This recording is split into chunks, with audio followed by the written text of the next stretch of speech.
Hi everyone, and welcome to our webinar on surviving wave 1 of CSRD reporting, where Wiebke and myself are going to be sharing some real case studies from last year's reporting season and the highs and lows, what went well and what we could maybe do better and take as learnings into FY25.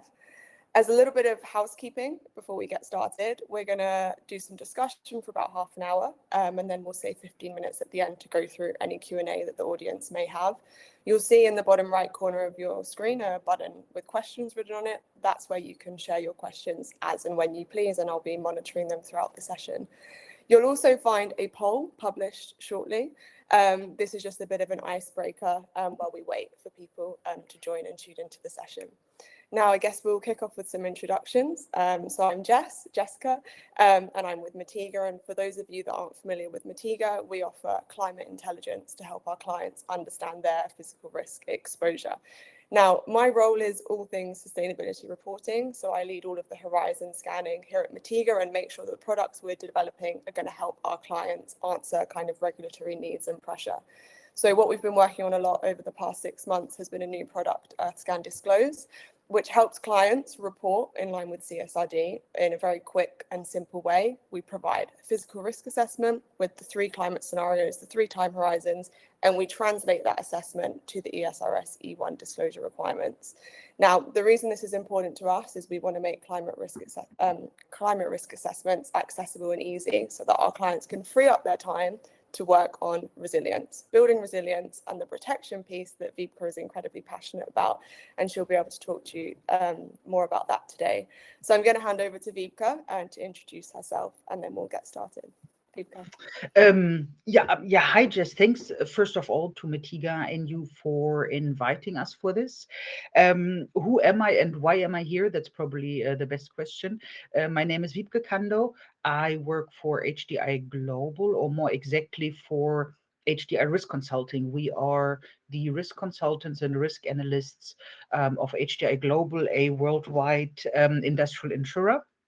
Yeah, and what we do, and that's probably why we're here, is that we support our clients, mostly, of course, in the consulting sense. How can you protect your sites? And I lead a team for natural hazards and climate risks. And as you can imagine, when you talk about climate risks, it's not only about the mitigation and how can I protect myself, but it's also about, hey, I need to report. What kind of data do we need? And our data we get from EarthScan Mitiga Solutions. So I'm hoping that I can give some insights on how we have used the data and what's coming in the future. Thanks, Jess.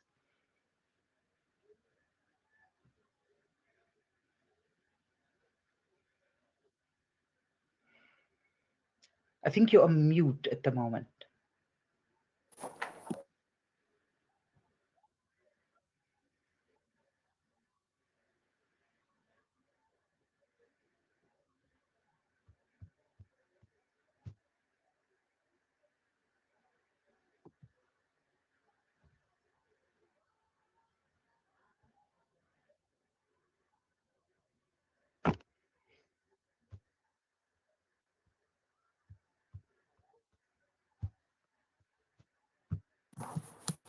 Perfect. Sorry, can you hear me now? Wiebke, can you hear me okay? Yes. Perfect. Sorry, I think it wasn't seeming to let me unmute myself, so that was a bit of a okay. disaster within the first 5 minutes. I think I'll keep myself off mute for the rest of the conversation. Perfect. But just to set the scene, and now that most of the FY24 reports are in, was it as tough as you anticipated? Tough is a really good question. I think for all of us, I would say, and I as I always say to you, everyone, we've had our pre-talks and we discussed and everything, and we're always in exchange. I wouldn't call myself a specialist on regulations or anything, but where we're coming from, we're experts on natural hazards and climate risks. So we kept ourselves busy with the part of the robust climate risk and vulnerability analysis. And then, of course, you've got the big table, you've got these requirements, and you're like, am I doing this right? And for everyone, that's probably the question. But we've had very good experiences. And Was it as tough? Yeah, I think it was, and that sounds a bit bad, but our part was almost easier than we thought when we started just doing it. When we said, let's take the data that we have, let's fill the table, and let's come up with solutions that actually help the client. When we took away the focus maybe from every word in regulation and said, okay, let's build a report and let's use your data that we get, but also make something out of it that the clients in the end can really use, not just to tick the box in regulations, but to actually say, hey, what do I need to do in future at my sites in order to keep on producing and to stay safe? Yeah, no, and I completely agree with that. I think we're a pro believer here at Mitiga that you've just got to get started. And I think that's common advocacy across a lot of organizations that are bringing out reporting standards and frameworks, is just give it a go. And every year you will iterate and improve. Your data quality will get better, your data completeness. And actually, it's just quite a useful process to really centralize the strategy and the future of your business. So we know that HDI, as you've mentioned, have supported some clients specifically looking to report in line with CSRD. Are there a few specific case studies that you could walk us through, kind of what were some hurdles that you encountered and how did you overcome them? Yeah, I think sometimes it was a bit interesting because you don't always have the client that has a specific site and you put a dot down and that's the location you analyze. Sometimes these locations stretch over kilometers.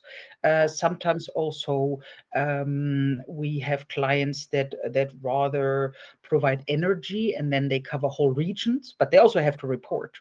So yeah, so I think with those types of requests and clients, we learned to adjust the report and also adjust how we actually use the data and how we approach this whole thing. Because in the first part you think, okay, I read this through. This is what's required. I analyze the site, so I need an address or a geocode, and this is what I'm going to do. And then you realize, hey, that's also not the solution for every client, actually.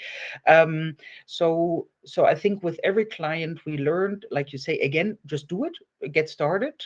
And what I also found, Jess, very important is, um, um, or my experience then was that always make sure you can argue what you're doing. Like when it was this client that has whole regions, how do you split a region?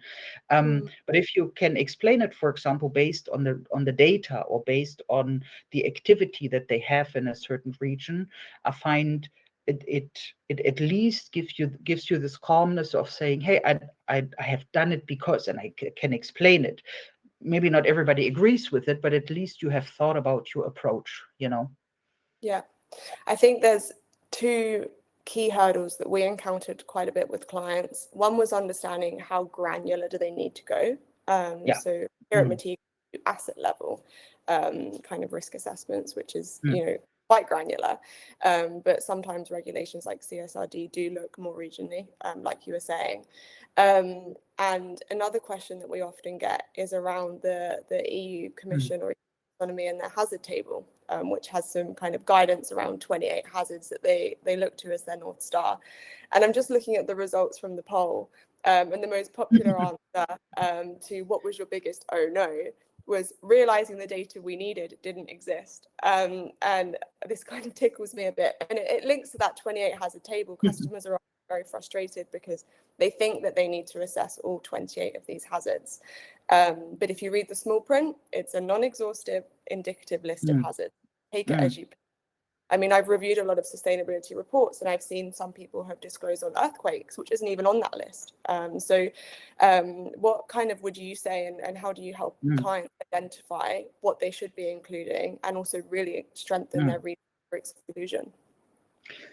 Yeah, exactly. That question we certainly also had, right? Because we have actually used the full table, but we have not filled every line of it. Meaning not every peril, not every climate risk given there we have filled, simply because, as you say, there is no reliable data to the best of my knowledge. We've done a lot of research, talked to climate scientists from Mitiga, from other areas that we know. And like you say, they say, but there's not for everything a a good signal, let's say, and then I always say I'd rather not give information and say this is not available at this point, than pretend I know a rating or so, which is then maybe not true, because it might lead you into a wrong negative, saying, oh, there's something happening, or into this wrong ease of, oh, it's all fine, for this risk. So, and like you say, this is the one part, that you're afraid that you can't fill them all. But I also like what you say, that some people have also disclosed on other risks, because yeah, we've had clients that when you talk to them about heat stress, that they say, yeah, but it's not just the heat getting hotter, but for us a big part is also something like humidity, which is not in the table, but it is important for them. So I find using the table as a trigger and as a guideline, a bit to, like, I'll follow it roughly, and of course I try and fill as much data as possible, and I keep myself busy with this type of peril. Very important, but I think we shouldn't get too fixed on it, because you might actually miss a peril that is very important for your location and for the process that you have there. Yeah. And I think, I mean, you've worked very closely with Mitiga, but we really pride ourselves on good science and making sure that the metrics and signals we provide our clients are really sturdy. So we currently focus on hazards that we know are most common to the most businesses, and also that are going to, have the impact the most and have kind of the highest damage curves. And sorry, just to jump Yeah, in there, I think, like what you say, for us as the engineers using the data, it is certainly very important that we know that you want it sturdy, and that is your goal, so that we can trust it and we don't have to doubt or think about how good is the data.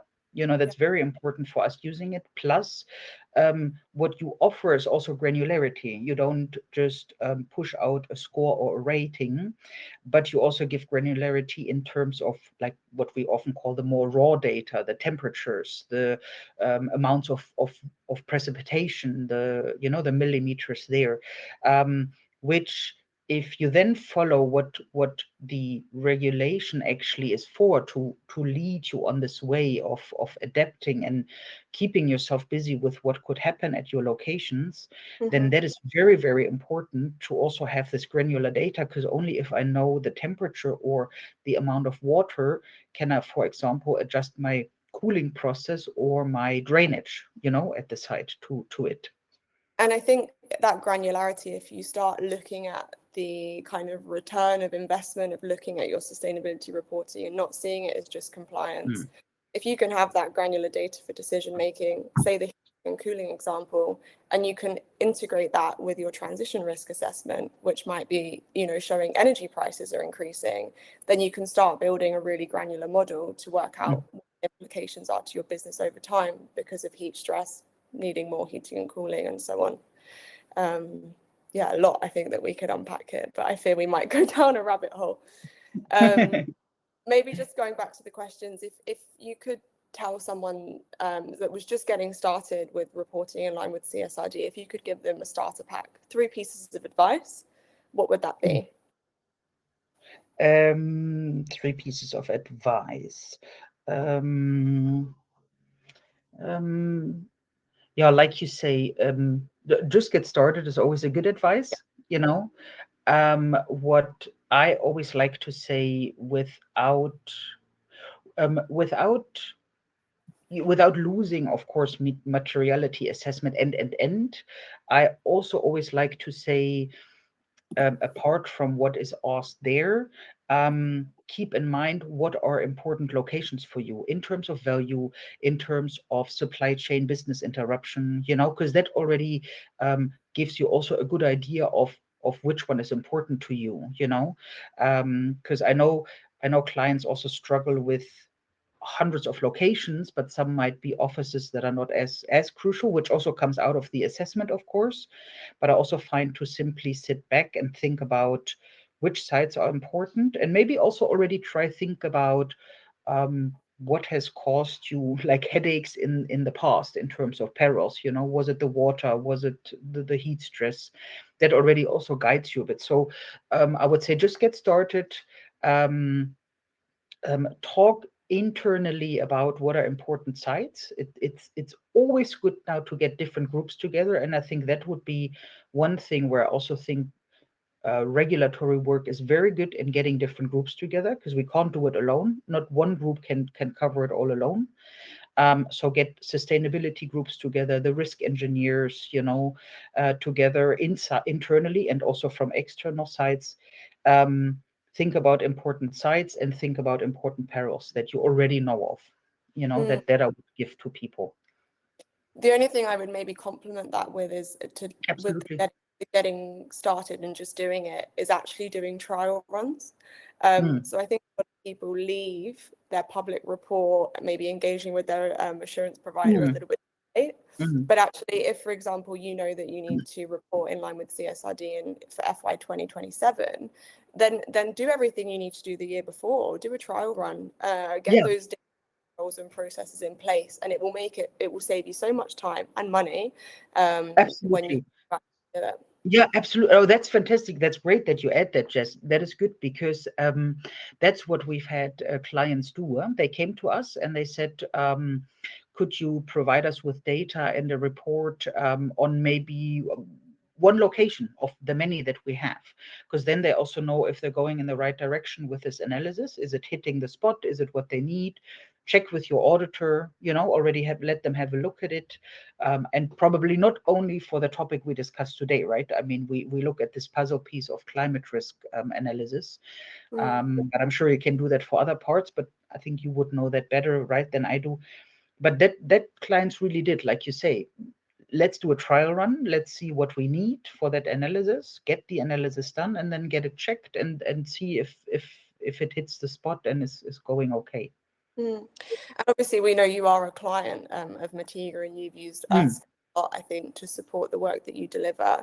How do you find using sort of automation and intelligence useful in streamlining your processes to help prepare these reports? Mm. Um, look, I mean, that the fact is that the climate risk assessment in the end, and I know we dive deeper into adaptation and what to use the data for, but let's just look at the CSRD, the reporting, the taxonomy. Um, in the end, and that's what automation helps with, is that you then, if it's 10, 20, or 50 sites, you always have to provide the same kind of data. And of course, you also always want to provide it in a similar standard, because then it's easier to assess it, to compare it, to filter it, to let an auditor look over it. Um, so yeah, using Mitiga and a certain way of data up and download, the AI that you have actually to get granularity in your data, it just helps us. It just helps us really in a big way, and it lets us save time. And like what I said to you, you also often open to helping us with downloads, with formats. How can we deliver the data? So using EarthScan and also having a dashboard where you can actually get an overview is a tremendous help to us. Mm. And you touched on just then the adaptation piece, and I want to make sure that you've got a bit of an opportunity to talk to that, because I know it's something that you're very passionate about. We know that there's growing skepticism that's coming out with Omnibus and a lot of pullback from all directions. What would you say to someone that's Mm. debating whether they should report at all? Mm.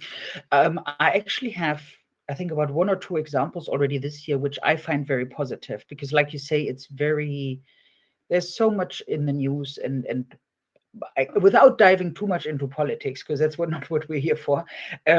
But it's very uncertain, let's call it that way, at the moment, where things are going. Um, but I've heard two interesting things from clients. Number one is that they said, we have started this sustainability, climate risk way of preparing ourselves. Um, and it wouldn't make sense for us to stop now, because there's debates about regulations. And we've also had a client, and I think that hits exactly what you also say, is that they said, Yeah, but just because somebody tells us not to report now, but in a year or two, it doesn't mean that we shouldn't keep ourselves busy with what's to come in future. And the more time we have to prepare, the better, you know. So let's not. So their answer was actually, let's not wait for what regulations are saying or doing or how they're changing, but we have started this way, so let's keep going, you know. So they still want to do the assessment, and they still want to do the climate risk and vulnerability assessment, you know. Because their ultimate goal is not to tick the box, but because they want to prepare for the future, and they want to have, I think that is usually the case, they want to have enough time for investments, for planning, because it's definitely better to know about a potential flood or heat stress risk 10 years in advance than just 2, right? If we face it, because then you have time to plan investments, to plan the construction of something, you know. So and that is what we hear more and more, Jess, and I find that quite positive, that that there's not just the look on the regulation, but also what do we need the data for in the end. Yeah. And how do you help them find that balance between Mm, compliance and reporting and then more strategic, long-term value-driven mm. effort? Um, I think we try use the analysis that you need for regulations to focus your view, let's say, you know, to find out your locations that are at risk, and to filter out which climate risk, which peril they're at risk to, you know, what risk at. Um, so, for example, you have one location which might have a risk for the heavy precipitation. You might have another one that has drought and heavy precipitation, but you might also have some that have heat stress. And what we also do with them, Jess, is to um, understand how the development is, you know. So not only what is high, you know, is heat stress high, but also how is it developed over time? Is it already high now? You know, for example, some people say, but it's hot in Italy and they don't necessarily have a problem. But what I always say is, yeah, but they've also been used for decades or even longer to hot weather. But I'm sitting in Germany now, and we're not that used to the heat, you know. So I also always say it's not only important, like, is it like the heat stress high, but is it actually rising over time? Because then you definitely need to have a good look at it. And have any of your clients shared any feedback they've received from, say, their Mm. CFO, their assurance provider, and even investors on this first year of publication? And what sort of feedback have you heard? Yeah, we were very happy to get incredibly good feedback, Jess. And I think that also proves that what you say, this focus on can I really fill the table with all 28, um, wasn't even so crucial. The way the data and the report was made was really helpful, and the auditors were very happy with it, and they said it's almost over fulfilling the regulations, you know. So that's fantastic. um, and the clients were, like you say, very, very happy, because they realized I have not only gotten data for a reporting purpose, but especially when you mix this sustainability people with the risk engineers at a company, then the risk engineers who are not quite sure, why are we reporting now, you know, what's the background there, but then they see the data and then they understand, oh, that's very useful to us, you know, we really can prepare now. So the feedback was very good from all directions, I must say. And there was something that we spoke about, and I hope you don't mind me bringing this to the conversation, but when we were planning for this webinar, and you were talking about how the profile of assurance providers is starting to shift as more smaller companies are now needing to report and undergo assurance, which means the questions that you're being faced with as kind of a services provider to these organizations are changing and becoming more granular. Would you be able to share some context on that experience? Yeah, I mean, everybody knows that who's listening probably, and you know that, Jess. So the size of the company basically gets smaller, right? That has to report. First, the corporates were busy, and then it gets smaller now. I mean, okay, the omnibus is shifting it a bit, but in the end, also smaller companies have to report. And what we realized is that and absolutely to whoever is listening, no criticism, I can totally understand it, but typically when a company is bigger, of course they might have their own whole complete sustainability department, but the smaller the companies get, they might not always be able to have big teams for that, you know. So what I found interesting is that I had a feeling that yeah, there were also some more questions, you know, also, like you say, in terms of understanding and what is actually needed, that the questions changed a bit, and they were maybe also a bit more than with the bigger groups that had kept themselves busy for maybe years already, you know, with reporting. So I think you will also see a shift there, which is to me absolutely understandable, right? If that suddenly pops up on your desk. I think, and for anyone in the audience that's not familiar with undergoing an assurance engagement, is the assurance provider may actually need to do what's called a use of experts interview, where they will engage with the kind of different services and data providers that have inputted into the report. So here at Mitiga, we've had to do that for a few clients as they go through assurance. And the most common thing that I think they ask us about is the exclusions. So it's the justifications for exclusions around different hazards. I don't know, Wiebke, if you have any advice on how to build out these credible exclusions, particularly maybe if we look at some of the solid mass hazards that we know are very, Mm. very hard to automate and require kind of more on the ground Mm. support. Mm.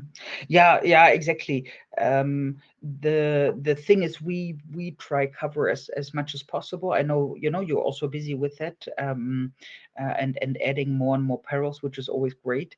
But like you say, some things are very specific. You know, I mean, you must always, how can I say that? What you must always see is that what you offer, which is a fantastic offer, is worldwide data. You know, but now you're suddenly looking at a peril which might be very local, and not only local in terms of um, am I in the Alps or in like our northern Germany flat land, but even where exactly in the Alps am I? You know, so it becomes very, very local and specific. Um, and to do a worldwide cover on a data service is not actually that easy, right? I assume.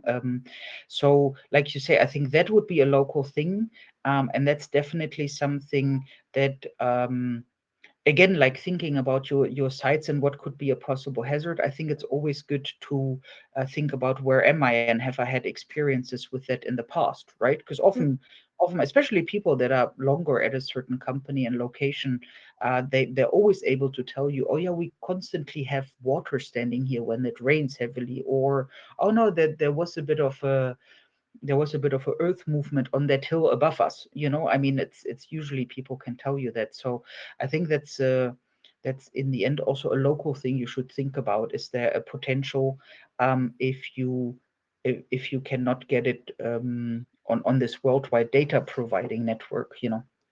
Hmm. I'm just going to do a little reminder to the audience, just looking at time, that we have a little bit of time left if anyone has any questions that they would Yeah. like some help with. Equally, feel free to share them via email and we can help you offline if that's preferred. Maybe a couple of questions more looking forward, so looking towards FY25 reporting. What is the biggest blind spot or misconception that you think clients are still carrying into FY25? That is a very good question. um a blind spot, I really have to think about that. Yeah, well, I don't know if it's a blind spot in terms of missing something. Sorry, I'm like dreaming away. um, I'm not sure if it's a blind spot in terms of am I missing data or locations? Because, like we said, it's more this let's get going and do a trial, and there you go. Um, I'm not sure if it's a blind spot as such, but and that's why I think we talk so much about it, right? And both of us actually insist on think about what the data is for, and that you actually can protect yourself in future. So when I hear or see clients that are quite focused, and not in a negative sense, but it's really more like, this is what we have to do, we have to report, how can we do this? um, I always try add this reminder, see it as something useful, not only a burden, and try make use of the data that you're getting. Try see it as, I'm doing this because I want to be resilient in the future. I want to make sure my business is thriving in the future and not stopped by rainfall or heat, or like you say, a mass movement or something. Um, so like I say, I'm not sure if it's a blind spot, but more try shift your focus a bit away from, this is a burden and I have to do it and it's so difficult, to let's work together, get help and data, like from you, from Mitiga EarthScan, but then actually focus on what can I do with the data and learn from it. Now, I'm already imagining a sustainability team that is very on board with seeing the value, but I'm imagining them thinking, how do I communicate that to my CFO? Do you have any tips on how they can communicate why it's so important to do this work? Mm. Um, Yeah, you can always come from, of course, the one side that you can show the losses that we have had from extreme weather events over the last years, and there's a lot of statistics out, Jess, that show how these are constantly and every year increasing. Mm, Um, but for example, I mean, EarthScan also offers you topics like value at risk, right? So you can have an idea on, this is my value at the site, and you can offer a percentage of that is at risk because of drought, or because, or mostly because of flooding or windstorms or something. um, and yeah, I think that's one topic, to show what could be actually at risk in terms of values. Even that's I mean, that's a very easy number then to see and look at. um, and I think this benefit of planning ahead, convincing somebody that he does not have to invest, let's say, a six-digit number for flood protection now or next year, but you can actually do it over the next 10 or 15 years. So I'm hoping that would be a convincing argument, to give you more time. mm. Well, fabulous. I think we don't have any questions in the chat at the moment to answer. Perfect. So I think from my side, I'd like to just wrap up with my summary of the advice that I think we've collated together. And please feel free to complement this, but it's very much just do it. Identify and communicate your why to your internal stakeholders. And for the third one, it's start early. Do a practice run, get your data controls in place, engage your assurance provider, get help from the likes of you and I. And I think that those would be the tips that I would summarize. But Wiebke, please feel free to compliment. No, absolutely. I mean, but it's what we said in the last half hour, and what I've probably pointed out. But that's probably because we come from risk consulting, so we always look at what to use the data for in the end, right? So use it for planning, for securing your investments, and for adaptation and mitigation, I would say. Amazing. Well, I will make sure that our lovely marketing team share our email information to the attendees so that if they have any questions, they can follow up next. But thank you, Wiebke, so much for your time. It's been a great conversation, and I'm sure we'll be in touch soon. Very welcome. Thank you, Jess. Thanks, everyone. Thank you.